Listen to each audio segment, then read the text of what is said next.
jirena lokacin da aka kashe wannan Umar dan mai shi'a muka je cikin motoci nawa ka je Sokoto lokacin tsohon shugaban kasa Shagari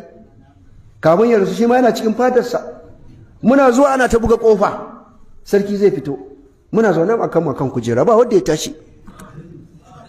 lokacin sarki musulmi ya fito sai daga kamar ransa ya dan ɓaci Shagari ma ransa ya ɓaci ce to bari dai sai da ya zauna na ce to ranka daɗe mun kawo maka ziyara ce ta girmamawa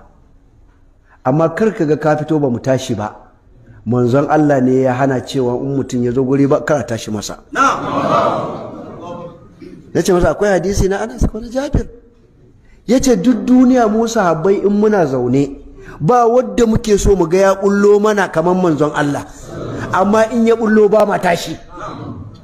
haka ba wai dan reni bane yasa ba mu tashi ma mun bi shari'a ne kawai sai ya sake fuska kenan aka koma normal to da bai sani ba ga masa ba bai sani ba ga masa ba in ya zo kawai sai a tashi